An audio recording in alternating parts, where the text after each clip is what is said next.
La seule chose que je vous demanderai, c'est de me laisser passer en dernier, rien d'autre.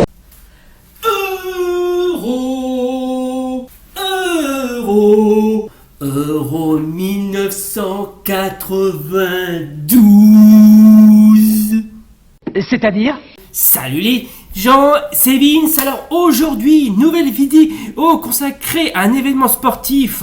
Encore une fois, alors, vous vous souvenez, j'avais fait, comment dirais-je, un petit sujet sur le Mondial 98. Et là maintenant, on va parler d'une autre compétition de football qui a autant marqué que les précédentes Coupes du Monde, à savoir l'Euro 1992 qui s'est disputé en Suède. Hein, et j'en profite également pour vous faire une dédicace à tous mes fans suédois qui me regardent. Donc, l'Euro 92, qu'est-ce que c'était ?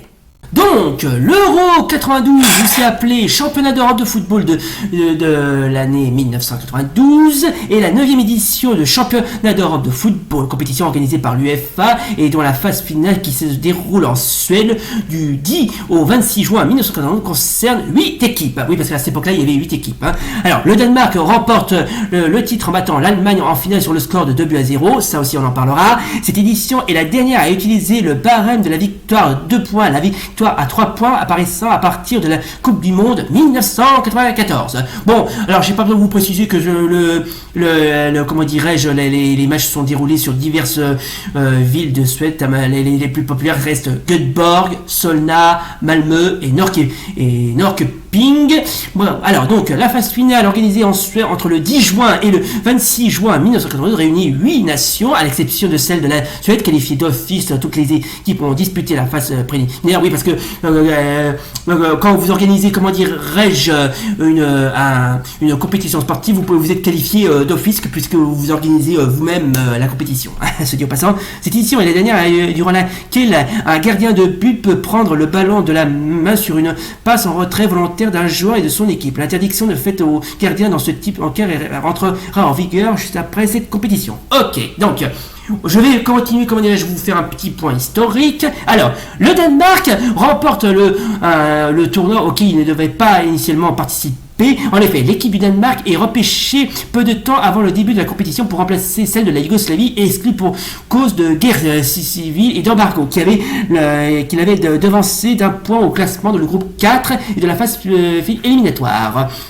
Jouant de manière totalement décomplexée, bénéficiant également d'une certaine dose de réussite, les Danois remportent l'Euro après avoir éliminé successivement la France, les Pays-Bas et l'Allemagne, considérées comme les équipes favorites du championnat d'Europe. Autrement dit, un outsider.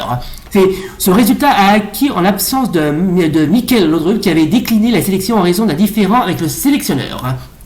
Bon, évidemment, je peux bien évidemment pas parler de cette équipe nationale de Danemark qui était vraiment, mais ce qu'on peut appeler, véritablement, l'outsider qui a quasiment, surpris tout le monde. L'équipe qui était éliminée et repêchée in extremis. Hein. Franchement, il n'y a pas à dire. Le Danemark, c'est vraiment le genre de pays qui vraiment est né sous une bonne étoile. Et évidemment, quand je dis Euro 92, je peux bien sûr parler des équipes. Alors, il existe, il y a 8 équipes qui comment dirais-je, qui composent deux groupes, le groupe 1 et le groupe 2. Il y avait la Suède, l'Angleterre, la France, le Danemark, l'Allemagne, ou aussi appelée Allemagne de l'Ouest encore une fois, avant de devenir Allemagne tout court, les Pays-Bas, la CEI, enfin l'ex-URSS dont on parlera un petit peu plus tard, et l'Écosse. Voilà. Bref, c'était vraiment ce qu'on peut appeler, mais c'était vraiment des équipes qui étaient assez stylées. On peut aussi bien évidemment citer certains joueurs qui ont fait leur début, comment dirais-je, dans la compétition, et évidemment des joueurs de grand talent, notamment Dennis Bergkamp, Jürgen Klinsmann, Zinedine Zidane. Je peux bien évidemment citer les frères Laudrup, Peter Schmeichel, l'ancien gardien de Manchester United, en passant par comment il s'appelle, Thomas Brolin, comment il s'appelle déjà celui-là, ah oui, Alan Shearer. Bon, bref, c'était vraiment, mais ce qu'on peut appeler elle était bien ces équipes. Doucement, vas-y, à cause d'eux j'ai...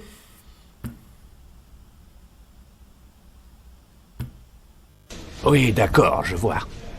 Voilà, donc pour ceux qui auraient compris, il s'agit bien évidemment de la compétition consacrée à l'Euro 92, de la compétition de la Coupe d'Europe des Nations de football qui s'est déroulée en Suède, pile poil en Europe du Nord, qui a été remportée par le Danemark. D'ailleurs, on va en parler justement du Danemark, on va en parler, hein. Mais bon, alors, franchement, l'Euro 92, je vais pas être de fausse modestie, il était plutôt pas mal, si ce n'est qu'il a été chamboulé à cause des problèmes politiques dus au conflit, dus au changement de régime. Bref, l'année 92, c'était vraiment, mais on sortait quasiment pile poil de la guerre froide. Voilà, c'était exactement ça. Et pourtant, je vous préviens, il y a eu pas mal de chamboulements. Hein. Oh oui, il y a eu pas mal de chamboulements. Ah!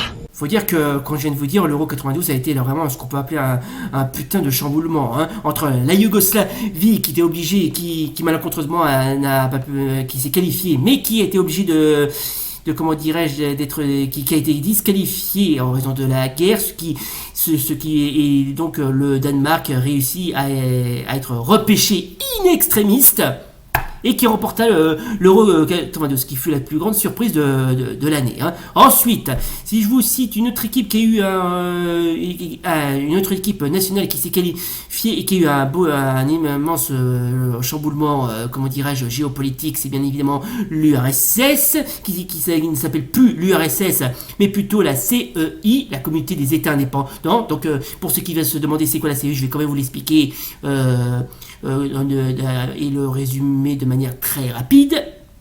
Ah oui, donc pour ceux qui doivent se demander c'est quoi la CEI, l'équipe, en fait c'était l'ancien nom de l'équipe nationale de l'Union soviétique qui s'est qualifiée, comment dirais-je, pour l'Euro 92. Par contre c'était la dernière fois qu'il s'appelait Union soviétique qui s'appelait maintenant CEI ou Communauté des États indépendants. Bon, bref, c'était voilà. Alors je vais quand même vous expliquer c'est quoi donc la CEI. Alors l'équipe de la Communauté des États indépendants qui est une ancienne équipe qui remplaçait assez ce qu'on peut appeler temporairement l'Union soviétique. C'était aussi ce qu'on peut appeler une tentative désespérée de maintenir en vie l'URSS, mais sans succès malencontreusement, qui resta active de janvier à juin 1992. A été une équipe constituée des meilleurs footballeurs de la Communauté des États indépendants qui regroupe 12 anciennes républiques soviétiques ayant accédé à l'indépendance après la chute de l'Union soviétique. Prenant ainsi le relais de l'équipe d'Union soviétique en lieu et place de cette dernière. La Fédération de football association de la CEI est créée le 11 janvier 1992 en plaçant de la Fédération de football de l'URSS, disparue le 1er janvier 1992, afin que l'équipe d'ex-URSS puisse sous une nouvelle bannière terminer la saison au cours et disputer l'Euro. La FIFA officialise l'opération le 13 janvier. Seuls l'Estonie, la Lettonie et la Lituanie ne faisant pas partie de la CEI. Durant sa courte existence, l'équipe ne connaît qu'un seul entraîneur, à savoir Anatoly Bichovets. La principale raison d'être de l'équipe de la CEI était d'assurer l'intérêt jusqu'en juin en participant au championnat d'Europe 1992 pour lequel l'équipe d'Union soviétique s'était qualifiée. Alors que les nations nouvellement indépendantes issues de l'URSS préparaient déjà la mise sur pied et de leurs propres équipes, lors de ce tournoi européen, la CEI ne parvient pas à s'imposer et finit dernière de sa poule avec 2 points. Disputé le 18 juin 1992, le match de la dernière journée du premier tour signe la fin de l'équipe de la CEI et par exception la fin véritable de celle de l'URSS, sévèrement battue par l'Écosse 3-0. L'équipe de la CEI est chronologiquement la troisième équipe officielle représentant le territoire russe après celle de l'Empire russe de 1911 à 1914 et l'URSS de 1923 à 1991. Bon après, c'est pas grave, ils auront une autre occasion. Putain, ça c'était vraiment ce qu'on peut appeler des équipes typiquement années 90. Hein. On sent bien l'atmosphère de la période où les équipes, comment dirais-je, de foot des années 90, c'était mes flambant neufs quoi. C'était, elles étaient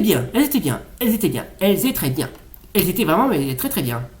Alors tout ce que les moines m'ont appris, toute leur légende était donc vraie ? Alors, qu'est-ce qu'est-ce que je veux dire à propos du Danemark? Eh ben franchement c'est une équipe qui vraiment qui revient de loin. Hein. Déjà elle était quasiment elle se croyait quasiment mais éliminée de son groupe. Mais comme mais heureusement qu'elle était classée deuxième. Comme je viens de vous le dire, la Yougoslavie était disqualifiée en raison de la guerre de l'ex-Yougoslavie, ce fut le Danemark qui a été qualifié in extremis. Hein. On peut dire franchement que cette équipe, non seulement c'était l'outsider que personne n'attendait, mais en plus elle revient de loin, hein. Et même de très très loin. Ça tu peux le dire, ma vieille. Ouais. Bref, c'était un euro, bon d'accord, qui était pas le plus mémorable au monde, mais ça va, c'était quand même un euro assez bien. Bon, je sais que ça valait pas le mieux, comment dirais-je, les autres, comme par exemple, je peux citer par exemple un autre euro qui, par exemple, l'euro 1988 qui s'est déroulé en Allemagne, qui a été remporté cette année par, comment dirais-je, la Hollande de Mark Van Basten et Ruud Gullit. Sans oublier, je peux en citer encore quelques-uns, notamment, l'Euro 96 qui s'est déroulé en Angleterre, qui a été remporté par l'Allemagne, ou encore l'Euro 2000 qui s'est déroulé aux Pays-Bas et en Belgique, qui a été remporté par la France. Bon, mais ça, c'est trop facile. J'aurais pu, comment dirais-je, en faire d'autres, mais bon, très sincèrement, je préfère autant celui-là parce que celui-là, il m'a autant plus marqué que les autres. Hein. Mais franchement,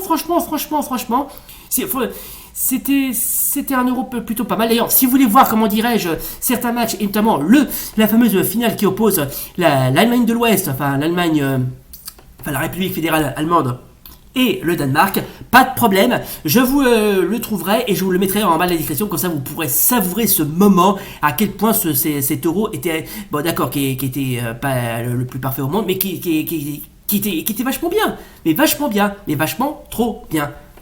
Bref, si vous êtes un grand fan hardcore de football, et ben franchement, cette vidéo est faite pour vous et les liens de la description, c'est vraiment ce qu'on peut appeler une immense dédicace. Hein. Donc savourez ça, c'est collector, et édité à l'époque sur VHS, hein, je dis au passant.